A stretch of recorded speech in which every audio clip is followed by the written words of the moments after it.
Hello, everybody, and welcome back into another episode of the Hockey Writers Roundtable trade deadline preview shows here. We've already done one on the Sabres and the Flames. We got another two teams that are going to be selling at this deadline. It's two teams that are going to be pretty active, I think, around the deadline because there's a lot of names in the rumor mill. Some may move, some may not. But I am joined in by Jacob Billington, who covers the Ottawa Senators, also on the Senators Roundtable. Also got Nicholas Arnold, who's hosts the Union Junction podcast as well. So welcome, gentlemen. Jacob, how's it going? Good. I'm happy to be here. Happy to talk some trade deadline stuff. It should be a pretty busy couple weeks for kind of both teams involved, really. Yeah, I mean, the deadline it's like I said, it's going to be an interesting time for these two teams. Nicholas, how's it going on your end with the Blue Jackets? Well, I'm very excited to talk to Jacob. This is our first time interacting. I haven't seen Matt in a long time. This is absolutely amazing. If you watch regular the Hockey Writers content, you'll notice Matt has he's gotten a little shorter up on top. It's a good look. He's looking fresh, really cleaning it up and bringing his A game for this trade deadline. Yes, it goes getting a little bit disheveled. I had yeah, so it was good to get a Excellent clean choice of cut. verbiage, Matt. Excellent choice of verbiage.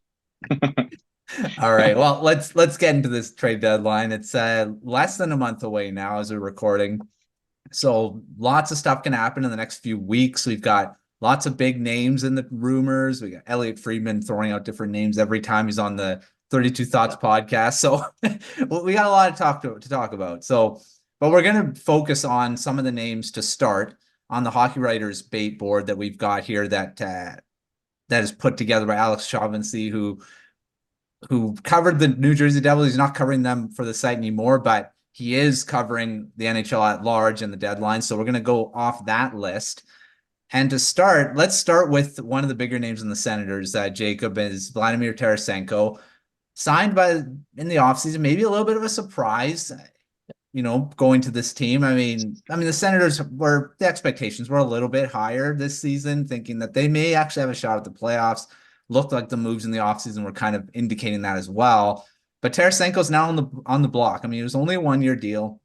He is a veteran. He's definitely a guy that could help a lot of playoff teams. But he's also said he wants to stay. So it's kind of an up in the air situation. I know you guys talked about it on the Senators Roundtable, but do you see Tarasenko moving? And if he does, what do you expect to get the Senators to get for him? Let's start there. Well, I think the easiest part of that question to answer is what would the return look like? And you look at last year, the trade deadline, the St. Louis Blues they traded Tarasenko and Nico Mikkola for essentially it was just the first round pick, late first round pick. There's a couple other assets in there that was nothing too big, but just a couple of smaller assets. So you could say that Tarasenko was the main part of that trade, and the first round pick coming back was the main part of the trade. So if you're looking at the same value, he's got the same amount of points as he did when he got traded last year. So I would say if Ottawa can get a late first round pick, that's good value. So let's say 28th, 29th, 30th, somewhere in there. I don't think that the smartest thing to do is to trade him. I think that you look at the Ottawa Senators season, they were hoping for the playoffs and were after the All-Star break talking about the trade deadline and their bottom 5 team. And Tarasenko is saying that he wants to stay, or reportedly saying that he wants to stay. You need to take advantage of that. Like, not too many people are going to want to stick around in Ottawa if this is the kind of mentality that's going on. So if he wants to stay, I think he should. And who the Ottawa Senators are, I think has throughout the whole season has been on display best for the last 10 games. They finally are playing the Jacques Martin system. They're finally healthy, have a full lineup. Shane Pinto's back. And the third line of Ridley Gregg, Shane Pinto, and Vladimir Tarasenko has been phenomenal. So that's something that if they can keep that together moving forward, 100% worth it. And I think that I would rather see him re-signed at a pretty fair AAV for 2, maybe 3 years rather than traded for a first round pick. I'll throw this into here. Could it be a good thing to trade him, get that first round pick, then just sign him again in free agency, being like that? It's happened before in the past where a guy's gone, you get that pick. Do you see that happening? Because Tarasenko says he wants to stay. So they say, well, you want to stay, but we also want to get an asset. Is that something that could happen? Yeah, I mean, if that's going to happen, great. If you can get a free first round pick for already a lost season, great. But part of the goal for the rest of the season for Ottawa should be to develop a winning mentality. They don't know how to win. They never knew how to win under DJ Smith. All these guys are learning how to be coached. So I think best case scenario is you run with what you got. Maybe you even buy at the deadline. I don't know what that looks like, but they just need to develop a winning mentality. That makes sense, too. And you traded away Tarasenko for a pick. You're not going to get Yeah. something that's going to help the team now. Yeah. You're probably just perpetuating that losing a Yeah. little more. So, yeah, I definitely get that, where that's coming from, too. So we'll see. We'll see what happens with Tarasenko there. Can I pitch in on Tarasenko? Yeah, for sure. So do you think there's any sort of concern at all for buyers out there on the market for Tarasenko?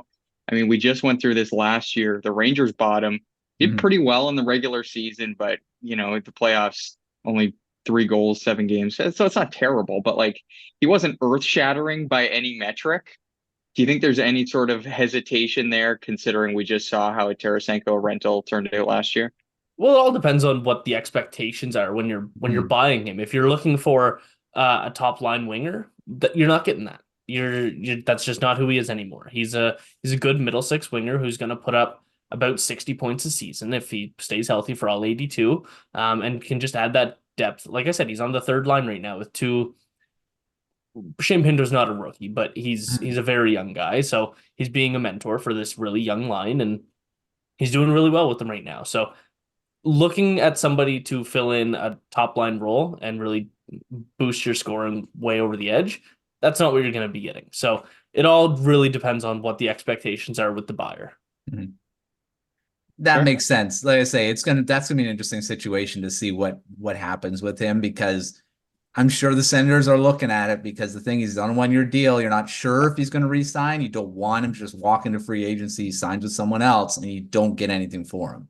And that's always the risk you take around the deadline when you don't move these guys, right? Well, and he's eligible for an extension. So right, if they can figure something out right now, then there's no worries at all. No, are we going to just sign him and then lose him for nothing? Like, I don't know. I'd like to see him either extended or traded by the deadline. I extended preferably. Yeah. Well, there's a few weeks to go. We'll see what happens with him.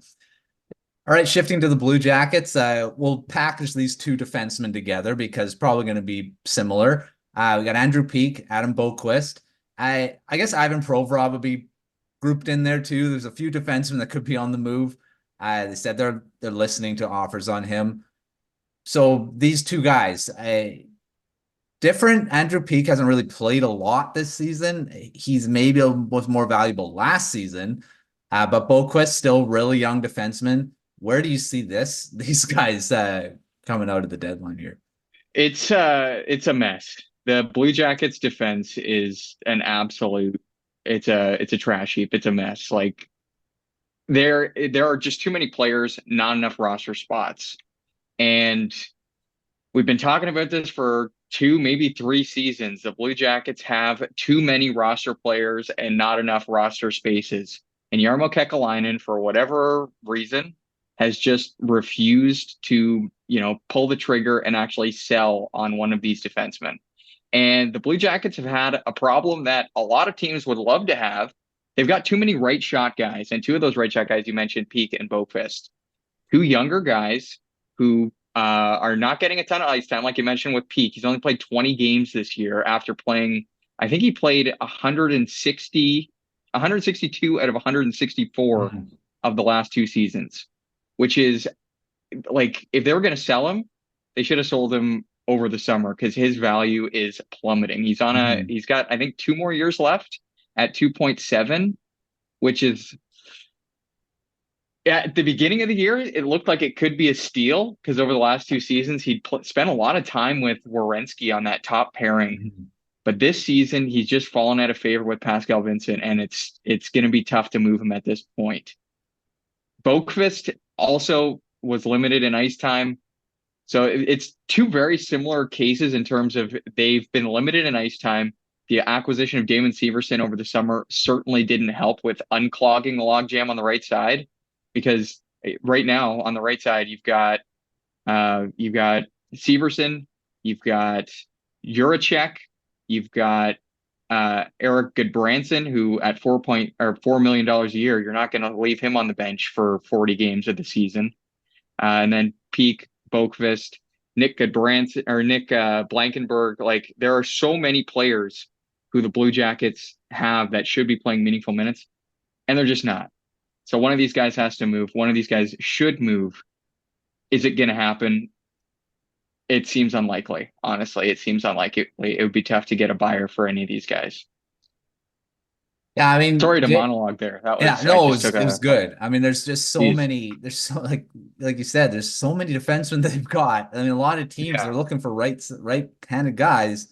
Blue Jackets are probably one you're looking at. Don't know what they're going to get for a lot of these guys. And I'll ask you, Jacob, about this because I mean, the Senators could be interested in a couple of these guys. Do you see a trade happening between these two teams, even though they are both going to be sellers? I mean, they could still make a deal. I mean, if Ottawa can somehow get out of Travis Hamonic and add in somebody like Boqvist or Andrew Peeke, that would be fantastic. Obviously, adding Juracek would be incredible, but obviously Kekalainen has said that that's not happening and he's not going anywhere. But like, you look at the right-handed defenseman, I don't think many people want to touch that Severson contract right now, just with the way the season has started. Nobody's touching the Goodbranson contract. No. But you look at Peeke and you look at Boqvist, and those are two guys that if you have a really strong top three, like you look at Ottawa and they have Chabot, Sanderson, Zub, and Chychrun, so they have a really solid top four defenseman. If you can have either that kind of fourth guy to round out the top four, or one of your bottom pair guys with Boqvist or Peeke, that's fantastic. And you can look at that as a replacement for Travis Hamonic if Ottawa moves out a left-handed defenseman like maybe Eric Brandstrom.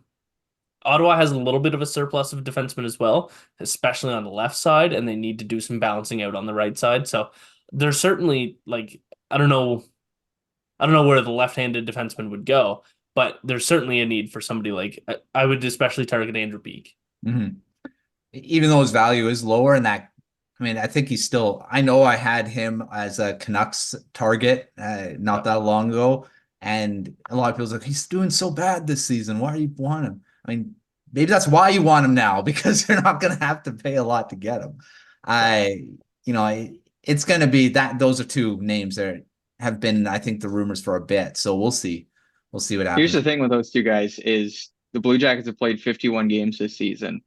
Between them, the two of them have played 41.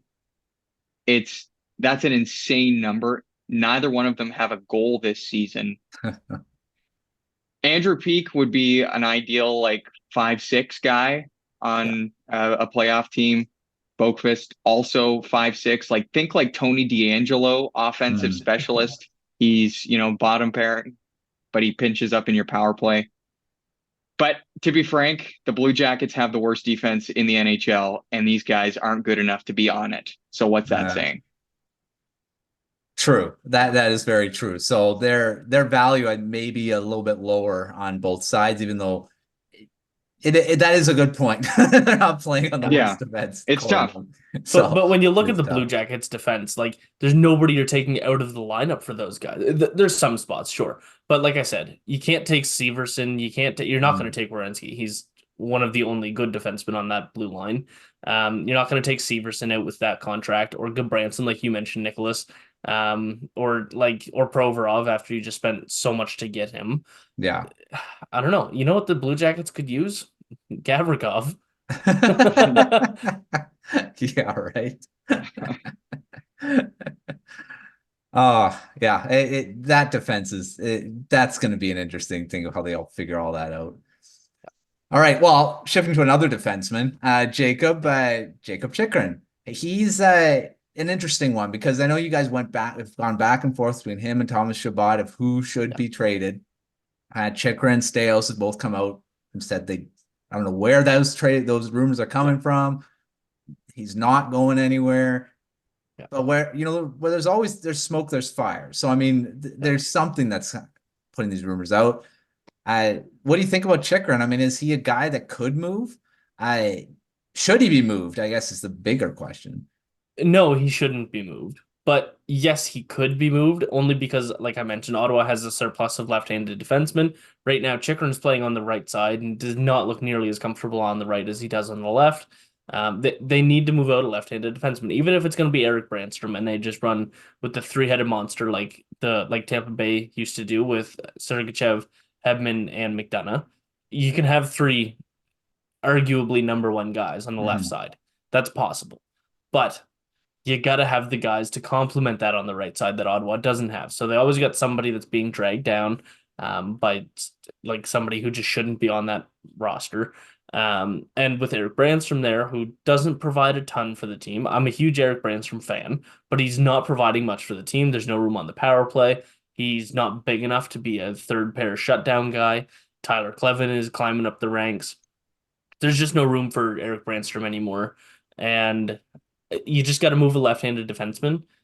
Chychrun is extremely valuable. You would get a really good return for him, but there's a reason that you would get a really good return for him, and that's because he is very good and has done very well in Ottawa so far. So yes, he could be moved. No, he should not be moved. And like we've talked about 100 times on the Senators roundtable, Chabot arguably is the guy to be moved instead of Chychrun if you're going to move one of your top end defensemen. What do you expect to get for him though? Because the thing is the Senators did give up a first round pick to Yeah. get him from the Coyotes. At that time, they were saying the Coyotes could have gotten more. His name was in the rumors. I want to say it was like a decade. It just seemed like it was in Pretty the rumors much. for like 10 years. Um, what do you see as a good return for him if he is moved? Unless they're looking to flip them, Ottawa is not interested in picks and prospects. So you can kind of wipe that off the table. But teams that are buying somebody like Jakob Chychrun aren't giving up really good roster players. And right now, Ottawa needs a hockey trade. So, again, I'll just use Columbus as an example because we're right here. If you're looking to do a deal with Columbus to send Chychrun there, you're not looking for Provorov. You're not looking for Werenski or any of those defensemen that they have, but you're also not. I mean, again, I would throw Check in there just because he's so high end of a prospect and Mhm. he's so close to the NHL. But like, it's so hard to make a deal with anybody because Mhm. Ottawa's not looking for the young pieces. No team is looking to sell their good now pieces.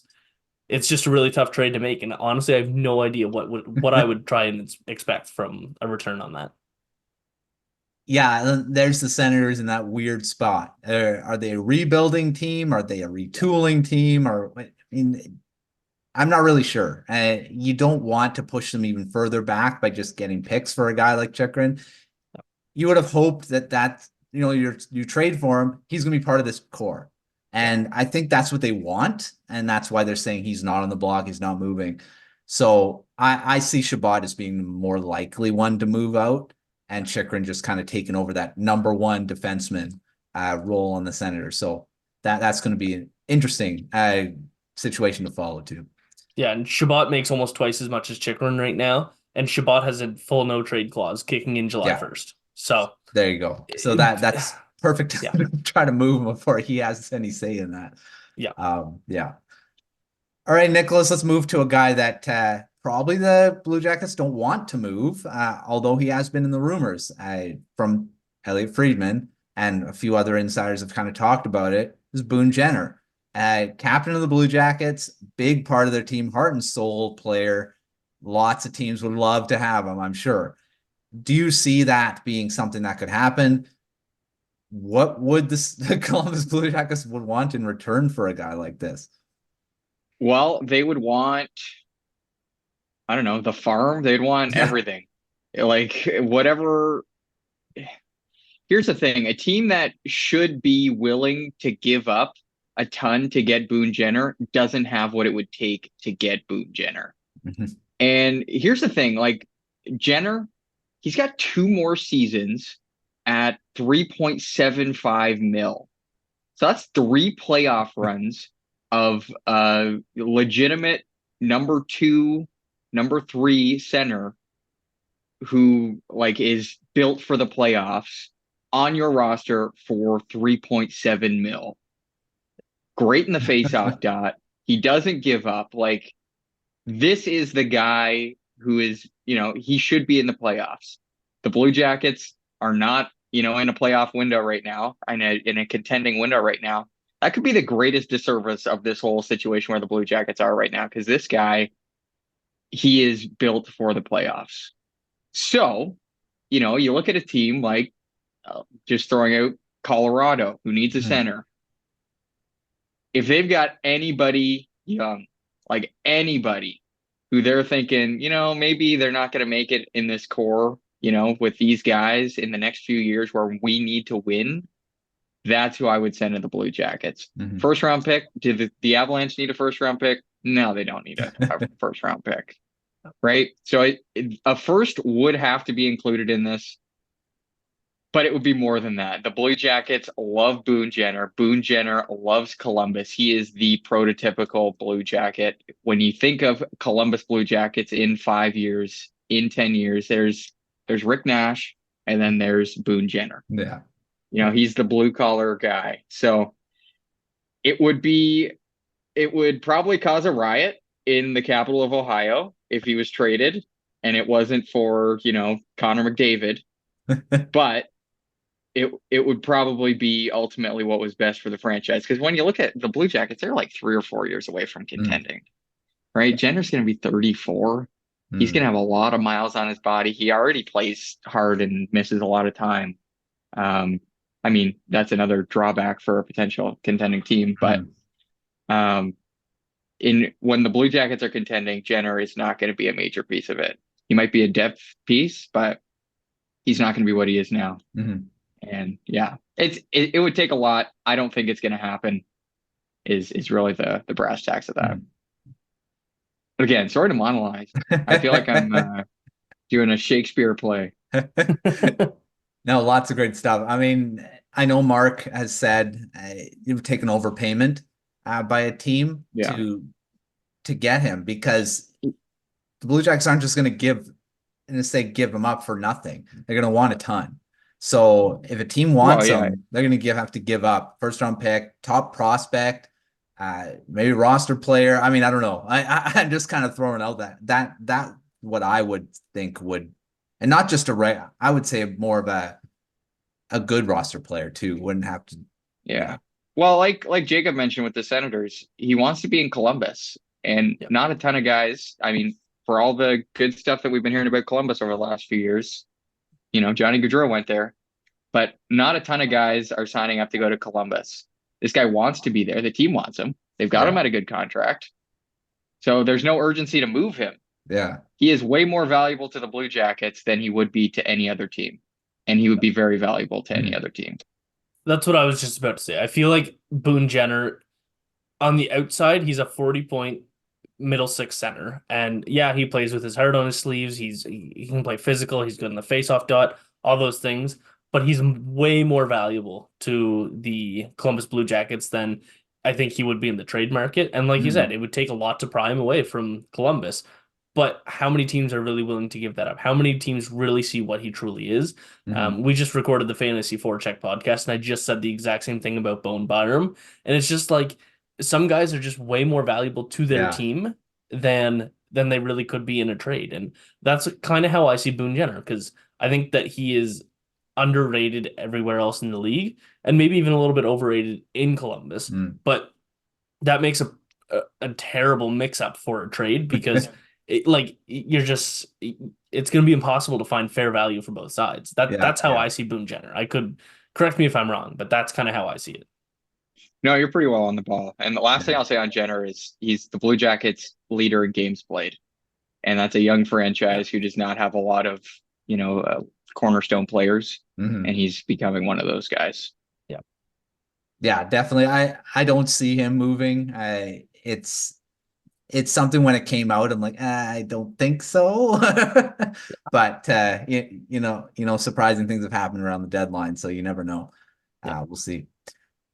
All right, moving on to maybe a smaller piece, but could potentially be good on a playoff team as a depth scorer, as Dominik Kubalik. He was good in Chicago. He was good, pretty good in Detroit. Actually, was really good in Detroit last season. Got traded in the DeBrincat trade.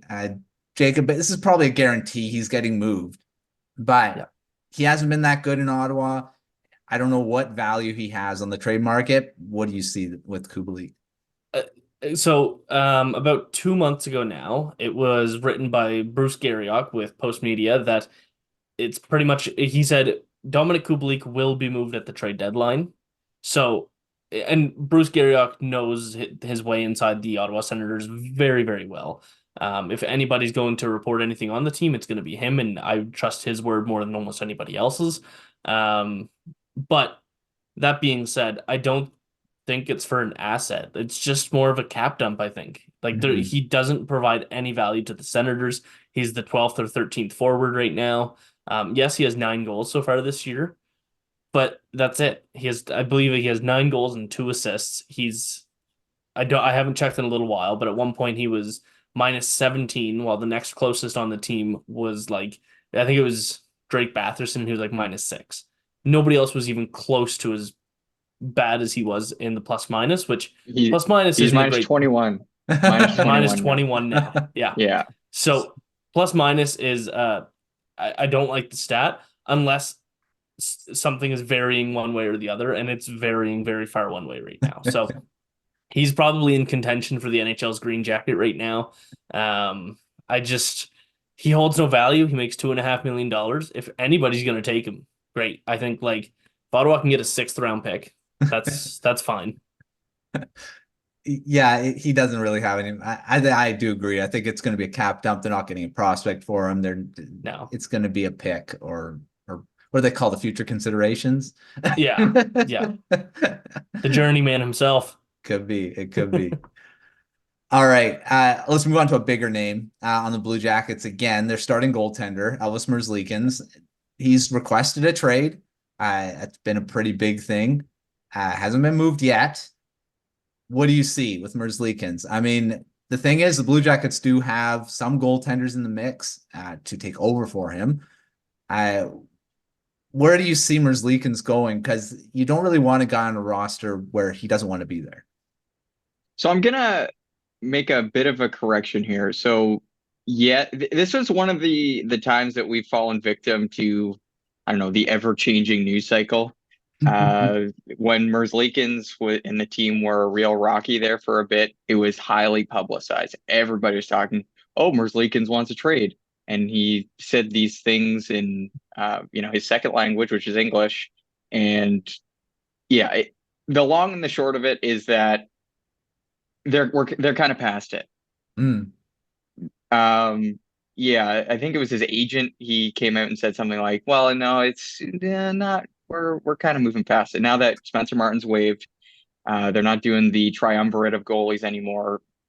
The Blue Jackets are ready to kind of settle back in. Merzlikins is kind of like, okay, all right, I'm the starting guy. We're cool again a little bit. We had talked about this on our Union Junction podcast, which you can check out most weeks, dropping on Mondays. We had talked about how, if Elvis is moved now, it's because there's more stuff going on behind the scenes that we're not aware of. Either, because I don't know if you know much about Merzlikins, but he's kind of got a fiery personality. And when he was kind of on the ropes there for a bit, it reminded me a bit of the Peeke Subban in Montreal situation, where his personality could just be a little bit too much for the Blue Jackets locker room. So unless there's some stuff going on behind the scenes like that, the Blue Jackets net will be guarded by Merzlikins for the foreseeable future. Plus, who's going to buy on that contract? True. Oh, yeah. Yeah, there's been some. That it's been an interesting situation with Merzlikins in Columbus, but I mean, obviously he's a very talented goaltender. I'm sure the Blue Jackets would love to keep him. If the team would get better in front of him, he's great. And that's the thing. If the Blue Jackets can be a better team, I think he's a great goaltender for them. So we'll see. Like you said, it's not as urgent as a thing as it seemed to be for a little bit there, where it looked like he wanted out. So But we'll here's the see with thing with that. Merzlikins. When that guy is hot, he is hot. Like Yeah. we mentioned, he's playing behind the worst defense in the National Hockey League. You put him behind a good defense, whole baby, this guy would be bonkers.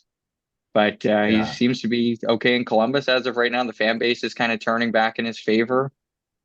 We'll see what happens. It's Yeah. going to be fun. Elvis is still in the building as of right Yeah. now. All right. So some quick fire here. Jacob, any other trade bait you kind of want to mention on the Senators apart from our big names that we've kind of mentioned already? I don't think so. I could see Eric Brandstrom being moved, like we talked about. Just one of the left-handed defensemen. And I think Eric Brandstrom is the easiest to move for sure.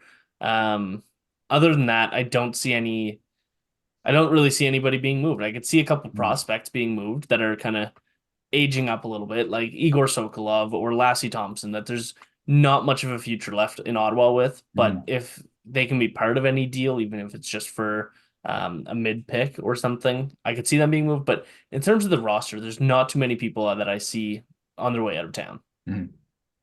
Nicholas, what about you? Any other Blue Jackets you kind of see on the block? I know Patrick Laine was there, but that's kind of gone away now that he's entered the player Yeah, now assistance, that he's in right? the program, it would be tough to move him, and I don't know if the Blue Jackets would want to move him because this season's just been a tough year for him.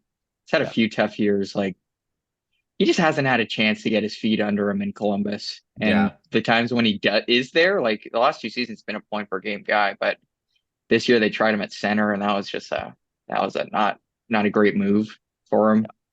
Other names, Jack Roslovic, he's on an expiring deal. He would be pretty much a giveaway as well. That he reminds me a lot of the Max Domi situation for the Blue Jackets a few seasons ago. Once highly touted guy, kind of losing his way with the Blue Jackets, kind of a higher cap hit. So we could see a similar return for him, just a mid-level prospect at the last second at the deadline. Not much else on the docket other than you mentioned Provorov, who could sneakily be the Blue Jackets' highest valued pick. I mean, the Blue Jackets and Provorov, I wrote a piece on this not too long ago. They acquired Provorov with Mike Babcock in mind. Because when the hiring of Mike Babcock was coming, they're like, okay, we're going to push. We're going to try and be a contending team. We're going to try and make the playoffs. Then, how that ended. And the Blue Jackets seem to be more focused on developing their young players and working on 3 or 4 years down the road. Provorov's not going to be here in 3 or 4 years. He's got one more year on his deal. $4.7 million. They can cut that in half again for the next 2 playoff runs. You have Ivan Provorov as a contending team in your top 4 for 2 or 3 mil. Come on. Come on. So if a guy is going to get the Blue Jackets a first rounder, it'll be Provorov. Yeah, 100%. I think he's a guy, he is probably the most valuable for sure. All right, 2 quick questions for each of you. I'll start with you, Nick. What's the best case scenario for the Blue Jackets? Who would you say, like after the deadline, say this was a good deadline for the Blue Jackets? The Blue Jackets get rid of 1 roster forward, and best case scenario, is that your question? Yeah. 2 roster defensemen. I'm looking at one of Peeke or Boqvist, maybe Jake Bean. That would be a fun guy to move on from for the Blue Jackets. And then up front, Roslovic would be excellent to remove from this roster. They are just so log jammed. Nothing against the players in general, nothing against their time in Columbus, but those would be some great assets to move out of this organization. Yeah, definitely clear that logjam. All right, Jacob, what about you? What's the best case scenario for the Senators after the deadline? I mean, best case scenario is to trade Hamonic for McDavid and Draisaitl, but like, if we're being realistic here, realistic best answer.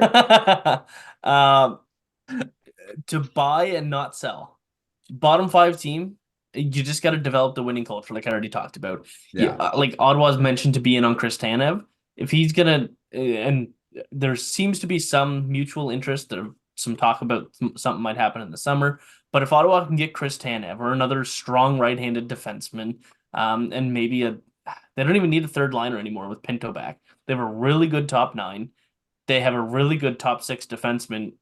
If you could improve on Hamonic, who is at the bottom of the depth chart, on the right-hand side there. So yeah, make a big upgrade on Hamonic. I think that's the biggest, the best case scenario for Ottawa. It's a good one. Yeah, we'll see. We'll see what happens. These two teams are going to be in the news, I think, a lot around the deadline for sure.